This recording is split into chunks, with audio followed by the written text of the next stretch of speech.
guys, this is Stella here again. It's been a while since I did my last video, and the last video I did was about my last trimester. So this video will recount everything after my last trimester, from the delivery to the most popular questions I get asked, which is how did I get my body back after delivery. So I'm going to talk to you all about it in this video, and also I'm going to have some more information on my blog so you can check that out. Experiencing early stages of labor on June 16th, and at first, like, that was a Sunday. We went to church, and from church we went to a friend's dinner, and I remember talking to my friend because it was her birthday. I remember talking to my friend, and she was like, I hope he's not coming today on my birthday. I'm like, nah, no signs, nothing. And after the dinner, on our way home, I said I have little signs, but at first I didn't think of it as anything. I thought it was like a regular Braxton Hicks.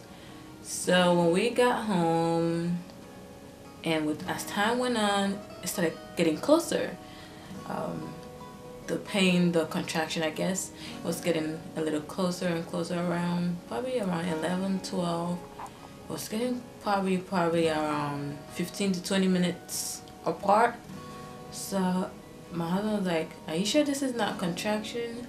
We're like, probably, would think so. So we decided to start timing the progress. I was like, okay, it's still 15-20 minutes apart. I'll take a nap, sleep, and we'll see how that goes till Monday. And so I decided to work on a blog post. I ended up not able to complete the blog post because it was getting much closer, and it was getting much painful, and it was getting harder to even focus on anything. So this continued to about maybe, let's say, 2-3 a.m. and then I was like, okay, this is enough. I don't think I can take this anymore. So we decided to, okay, go to the hospital and see what's up. So we got to the hospital, kept me on the monitor for like an hour, and they said, okay, you're doing good, but not progressing as much as we think, so we're gonna send you home. Bummer. So we got home. It was the longest few hours, so they told me, okay, you have to go home, rest, and when it gets close to 5 minutes or less than 5 minutes apart, you can come back. So I went home. I was just laying on the bed, rolling from left to right, and I remember, okay, we decided to go for a walk, to go walk around the building. So we went for a walk. Around this time, it was getting close to in the afternoon. For a while, at first I didn't want to go for a walk because I couldn't imagine the pain walking. All I wanted to do was just lay down, but going for a walk really helps. That's a good pointer. If you're in contraction and wanted to speed up, walk, getting closer. By this time, we're keeping time. It was probably getting to 5 minutes, 3 minutes apart, and sometimes 7 minutes. So we decided to call my doctor, and when we called her, she was like, oh sure, come in. So we went in. Everybody was excited, nervous. It was just looking forward to the experience. So when we got to the hospital, of course we still had the on-call doctor there. My doctor hasn't arrived yet. So of course they started monitoring me, and at first they were monitoring me, and I was still pretty okay. I was able to still handle the whole contraction process. And then later on, my mom joined us. So as we're laying there, my mom is also in the health field.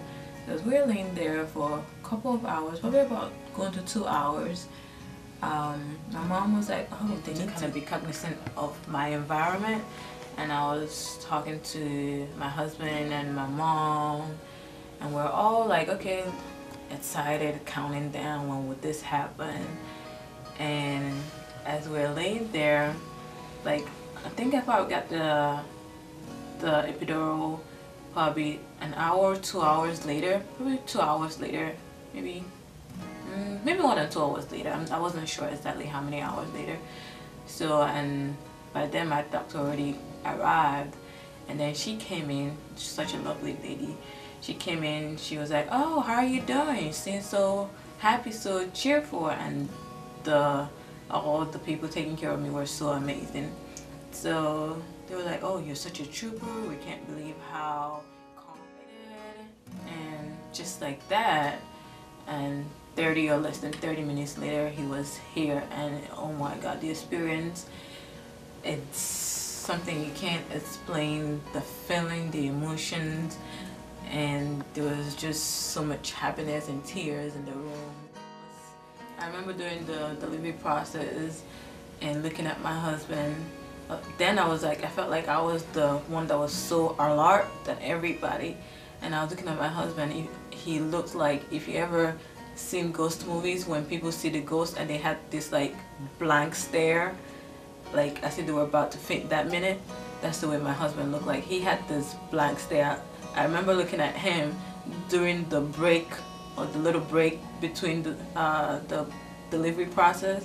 I looked at him like, "Hey babe, are you okay?" He's like, I think I am. He had this, I think I am. I was like, "Please don't faint." He was like, I'm okay. And Nolan was born on June 17, 9:30 p.m. and all my friends were showing up left and right, even if it was late at night. Everybody showed up. My mother showed up.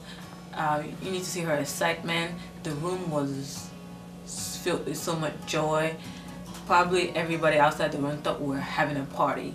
It was just the excitement was filled with the room, and I know something I loved about the hospital is like from the moment he was born, I was able to have a body-to-body contact with him, and my baby, right from the very moment he was born to right now, he is such a foodie. He was eating, latching on. It's amazing, and it's such a beautiful experience. Everything went perfectly, and how I got my body back, even though I don't think I gotten back to 100% to where I want to be, or where I was before I had known, but I could say how much I've gotten so far. I'm even surprised how everything even went so fast. But what I really can attribute most of this to is one, exercise, how healthy and the exercise you did prior to getting pregnant and during your pregnancy. Before I was pregnant, I started Pilates. If you remember, on my blog, on Twitter, I always talked about Pilates, and I went to Pilates twice a week or sometimes more, and which was amazing. And even when I got pregnant, I kept going to Pilates twice a week, and we progressed to once a week. And when I did my Pilates, it was an amazing feeling, and I had a wonderful trainer that she was able to accommodate and able to know the aspects to train me as my stomach got bigger, as I went ahead in my trimester. So she modified each exercise, and it wasn't always easy. There was some days I really didn't want to go to no Pilates. All I wanted to just go home and lay down, but I had to encourage myself, like, okay, you have to go. And the funny thing that even though I was tired some days, and when I went to my Pilates, after my Pilates, I suddenly gained this energy from nowhere. I was like, felt like I was like, got this energy, this bright, vibrant feeling. So I was like, oh, okay. That kind of motivated me, that each day that I felt like not going, I remember this feeling that came after the exercise. And also something I did every single day that I was pregnant, because I worked every single day till delivery. I stopped working on Friday, and I had Nolan like 2 days later. So, and so at work, whenever I was at work, I had my co-workers and friends and another co-worker of mine who was also pregnant. We will go for, during our breaks, we'll go for a walk around the building, which was about a mile.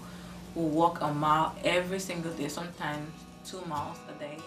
It's tough. I know it's easy to just want to lay down and enjoy the cravings. There's nothing wrong with enjoying the cravings. Just keep it in moderation so that you don't go overboard. The only craving I can remember that was so intense was, earlier it was mango. I would go everywhere to find mango. And then at the later stage, I was obsessed with okra soup. And then during the last stage, I was obsessed with pina colada. Seriously, I would go. And for some reason, I was only obsessed with P.F. Chang pina colada. For some reason, they made it the way I wanted it. I remember one time driving with my husband at 11 p.m. Even though I had my pajamas on, I went at 11 a.m. I sat down at the bar for a virgin pina colada. Funny enough, I visited there so much that even the lady that works there, she was even giving me free pina colada. That even when after the day that I delivered, I wanted a pina colada. My husband went there to get some, and the lady was like, "Oh, she delivered. Here's one free for her." I was breastfeeding exclusively. More power. I can advocate how much breastfeeding is important. If you can do it, stick to it as long as possible. So this has like a Velcro thing, and you can fit it in as tight as you want. So the tighter you put it in, the better. And it sort of absorbs sweat because you can be a little sweaty. And so I used this and other ones that were similar to this.